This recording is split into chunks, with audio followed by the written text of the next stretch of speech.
What was the biggest regret in my chronic illness recovery journey? So I had chronic fatigue syndrome and I healed. And right now I help multiple people heal from their chronic condition. And looking back, I can say that I made terrible mistakes, but maybe not consciously, and maybe I didn't know any better, of course. But still, from some of the mistakes I made, I still have negative consequences every now and then.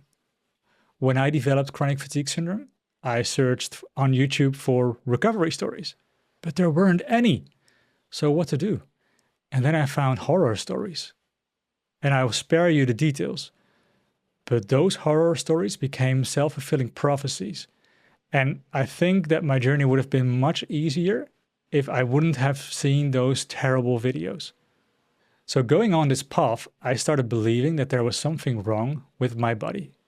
And I think that's something that almost everyone does, because the symptoms are so extreme, there must be something wrong with your body.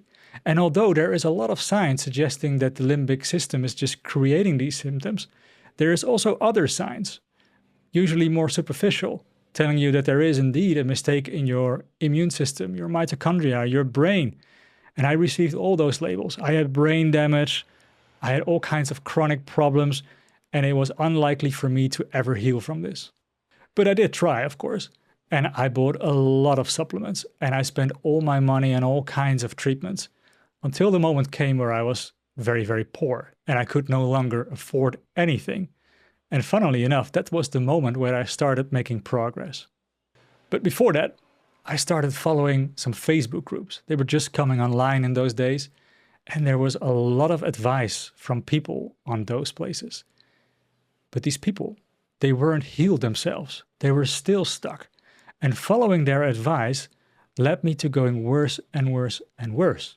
For example, this man, he recently posted something in a Facebook group telling people that there is something wrong with the immune system and how to detox and how to boost the immune system, and basically coming up with very expensive supplements. And when I confronted this man, telling him that this did not work for me and I've seen hundreds of people heal from chronic fatigue syndrome, his reply was that these people, me included, never had chronic fatigue syndrome in the first place. So that's a huge form of gaslighting. But I actually can understand this because this man has been stuck with chronic fatigue syndrome for over 3 decades. And this is his treatment. This is what he is invested in. He did not heal himself, yet he is so invested and he really believes that this is the way that he wants to share this into the world. And if there are other stories, there is sort of like a cognitive dissonance. And he starts bullying people, telling you that you might not even have chronic fatigue syndrome. And this happened to me a lot. So after losing my entire community, I only had the ME/CFS community. But then when I started healing, I also lost this group. And I think it's for the better. Because if you have been doing a treatment for multiple decades, then you are extremely devoted. And it's hard to turn around, because that would mean that you made a mistake that probably cost you several decades. And I know this sounds very hard, but I did the same thing with my ex-girlfriend in the past.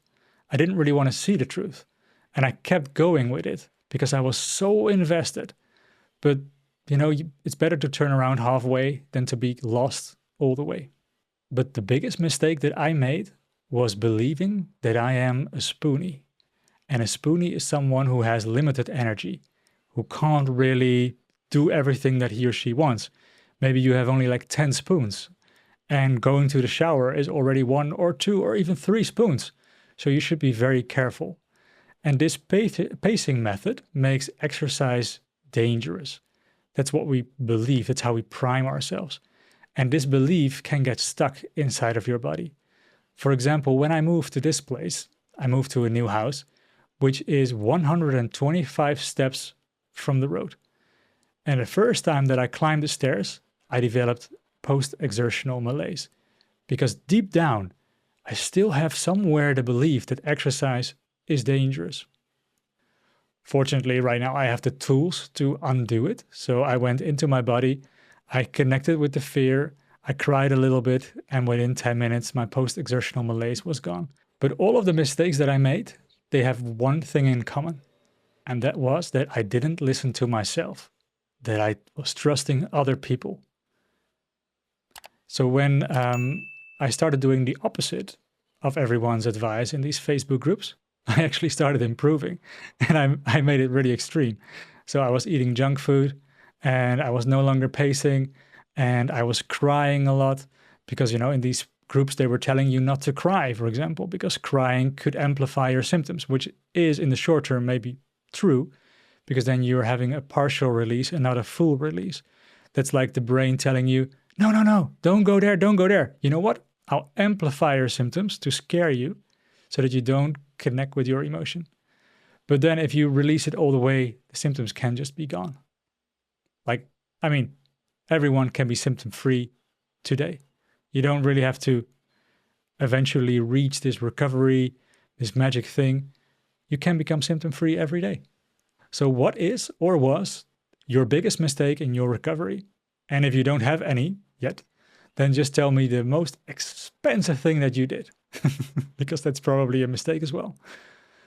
I wish you a beautiful healing journey.